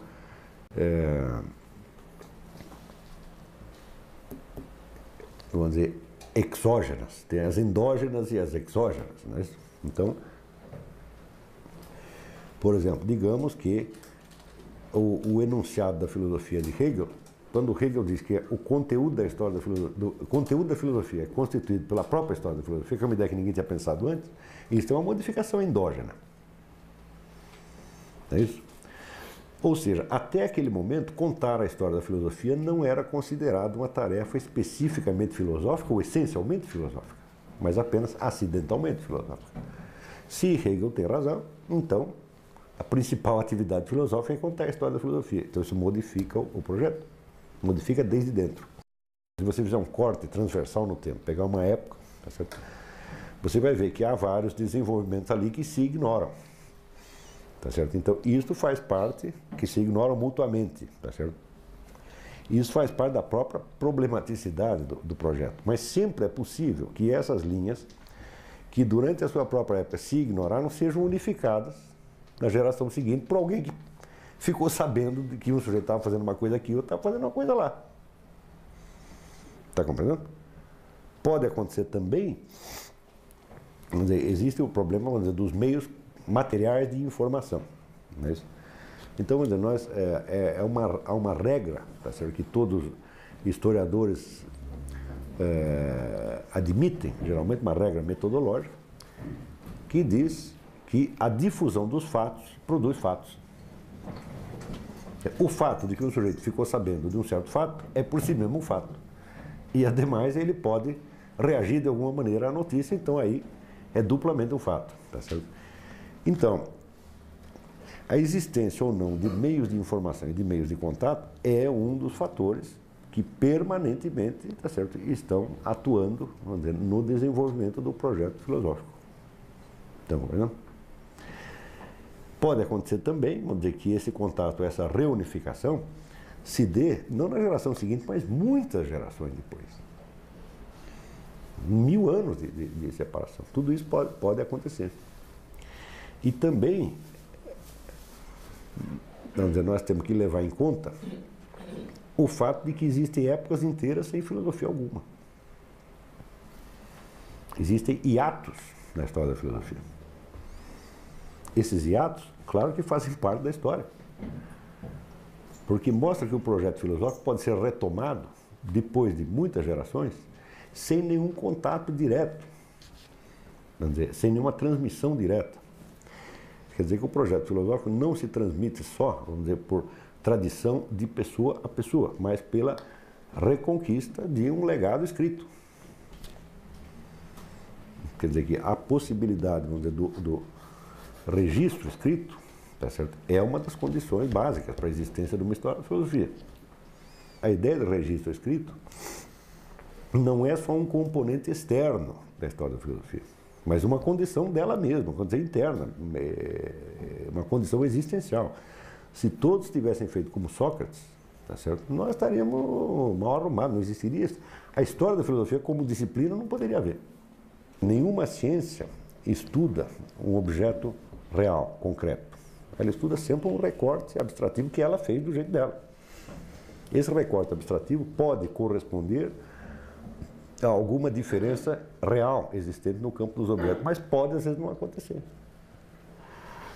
Pode ser que o território de uma ciência seja todinho ele fictício. Por exemplo, se você descobrir amanhã ou depois que tudo aquilo que você chama de genética pode ter uma explicação química, acabou a genética. Ela não existe, vamos dizer, como um recorte correspondente a uma diferença objetiva. Ciências costumam, toda hora são absorvidas por outras. Isso prova que elas estavam estudando irrealidades, né? E que quando, vamos dizer, despertam do seu sonho, elas despertam e são imediatamente engolidas por uma estrutura científica maior. Também pode acontecer com a própria disciplina que nós estamos estudando.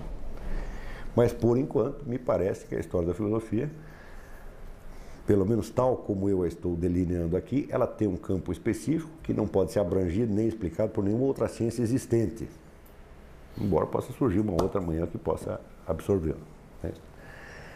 Então, a história da filosofia como história vamos dizer, das tentativas de realizar, alterar, impugnar ou substituir um projeto originário, só existe por quê? Porque as sucessivas gerações de personagens se reportam explicitamente a este projeto originário.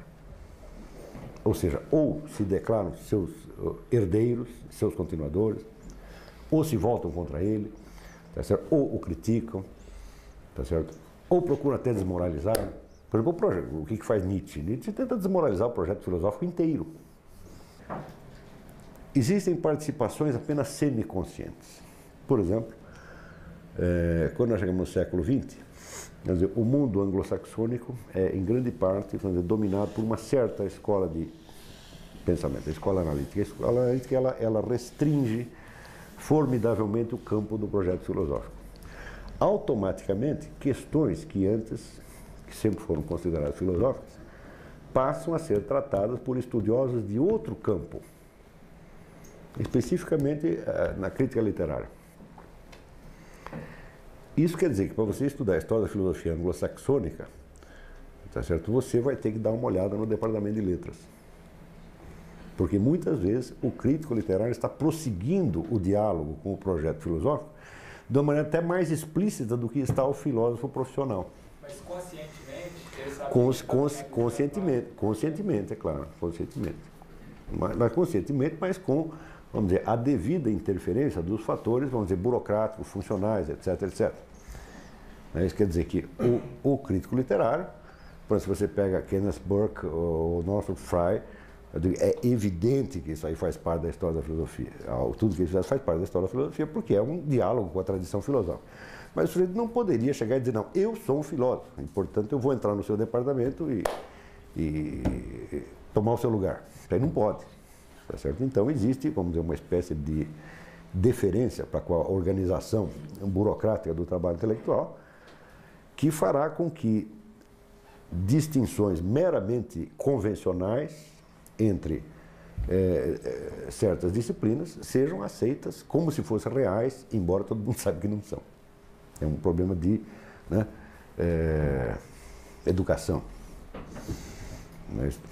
É um problema de polidez, mas que para nós não vem ao caso. Isso nós temos que contar a história como ela realmente aconteceu. Isso quer dizer que no mundo anglo-saxônico nós encontraremos uma massa imensa de filosofia, vamos dizer, é filosofia que não ousa dizer o seu nome, embora saiba que é filosofia.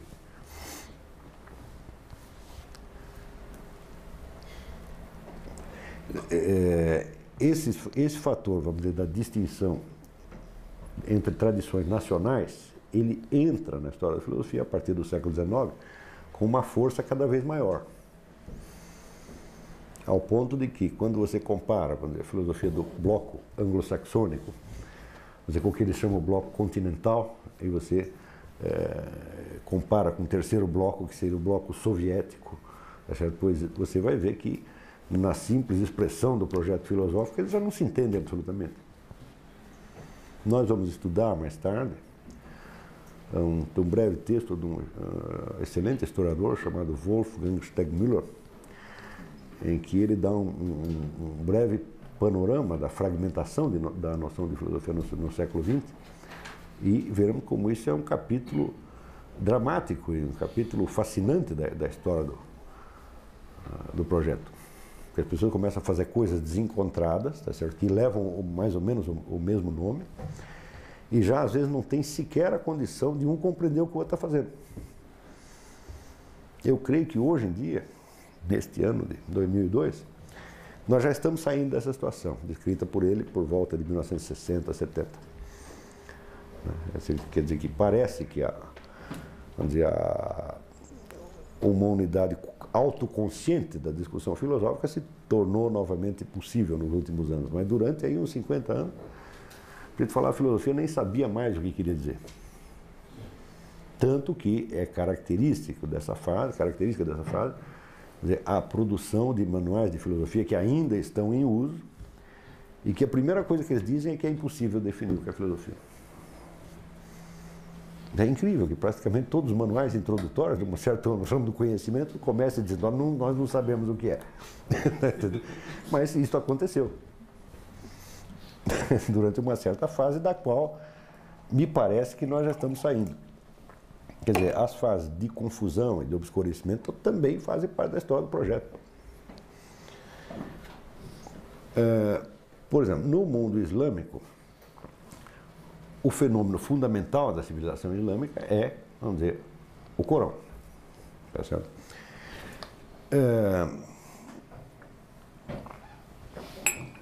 Como o Corão, vamos dizer, é objeto, vamos dizer, de uma profecia, quer dizer, ele é trazido, vamos dizer, ao mundo através de um profeta, que é Maomé. Então, a profecia é o acontecimento principal. Isso durante por todo o orbe onde se espalha a tradição islâmica, ela se espalha de uma maneira um pouco diferente do que se espalha o cristianismo. Não é isso? Quer dizer, o cristianismo se espalha, note bem, como uma notícia de algo que aconteceu. Não é isso? Quer dizer, houve um sujeito que esteve aí, disse que era filho de Deus, fez um monte de curas miraculosas e, pior, morreu e daí reapareceu. Tá certo? O que foi que ele disse? Uns dizem que foi isso, dizem que foi aquilo. Havia um monte de versões, não é isso? E essas versões tiveram que ser examinadas e comparadas, etc. E só muito aos poucos foi se estabilizando o que seria o conteúdo da doutrina cristã. Tá certo? Então, o cristianismo se espalha apenas, vamos dizer, como a notícia de um fato. O próprio nome evangelho, que diz que é uma boa notícia. Não é isso?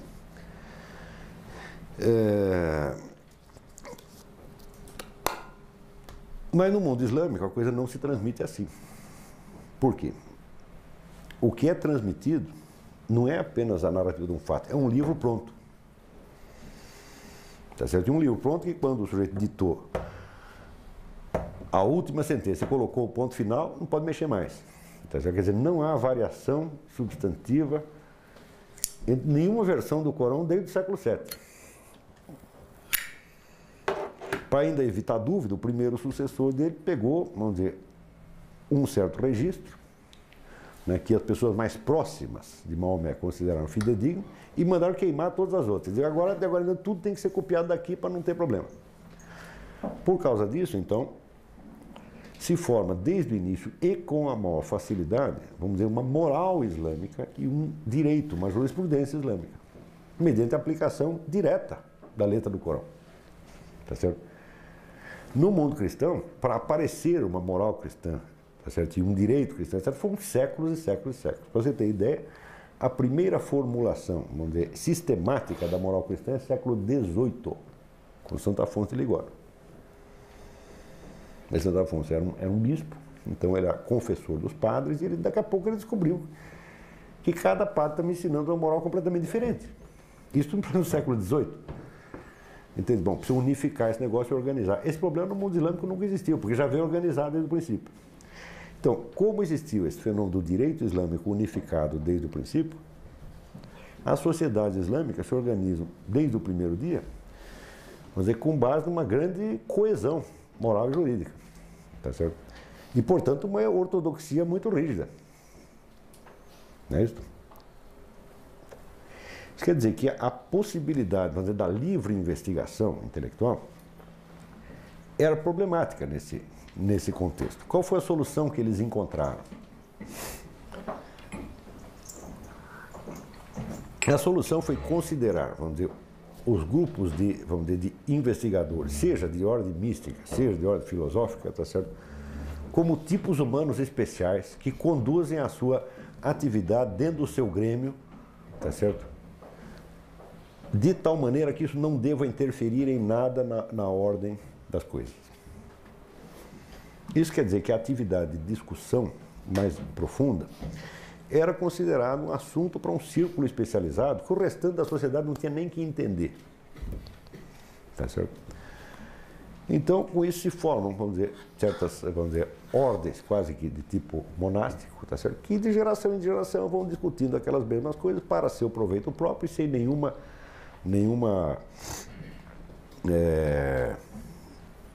tendência de influenciar, vamos dizer, a sociedade maior. Então esse direito lhes é, vamos dizer, assegurado. Você pode fazer o que quiser, contanto que você não vai mudar aqui vamos dizer, o direito, a moral, tal, porque isso já está fixado. Isso quer dizer que em muitos países islâmicos, toda esta tradição, ou mística ou filosófica, é totalmente ignorada pela população. E em muitos casos, todo o seu material, sua discussão interna, passou de geração em geração durante séculos, com simples registro manuscrito que ninguém pensava em copiar e editar para fora, porque é um negócio aqui do nosso clube, é como se fosse cada uma maçonaria, né?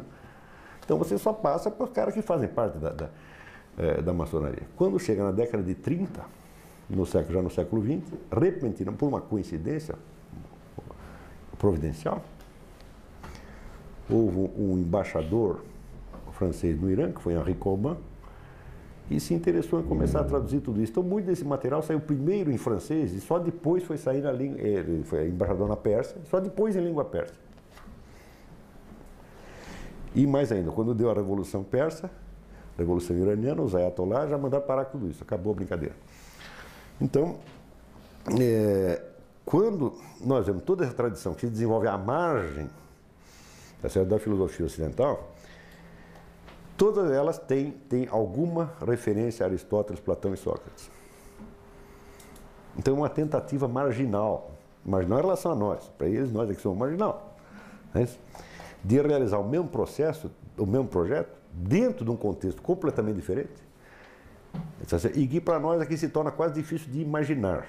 Pior ainda, quando você abre a caixa, você descobre que a Pérsia sozinha teve quase que mais filósofos do que a Europa inteira. Então isso aí complica formidavelmente a missão de contar a história, mas só a torna mais interessante ainda.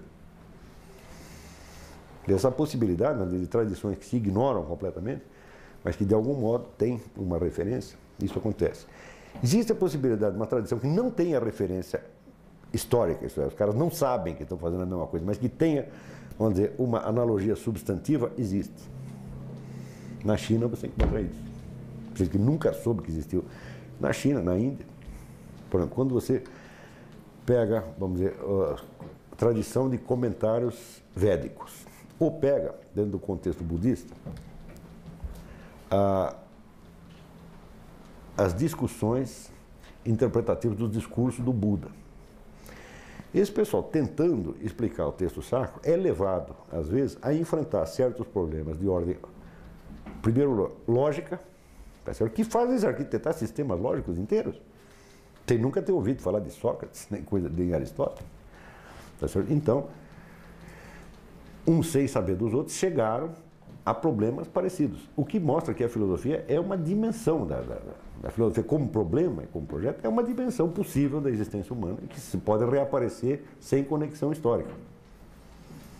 Quer dizer, os requintes, por exemplo, de lógica vedantina ou de lógica budista, vamos dizer, para quem estudou o desenvolvimento da lógica na clave ocidental, só depois descobre isso, fica parecendo uma maravilha.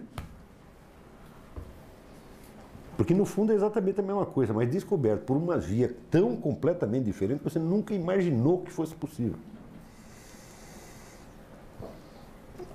Por exemplo, aqui, dentro da tradição aristotélica, nós sempre, a disciplina chamada lógica,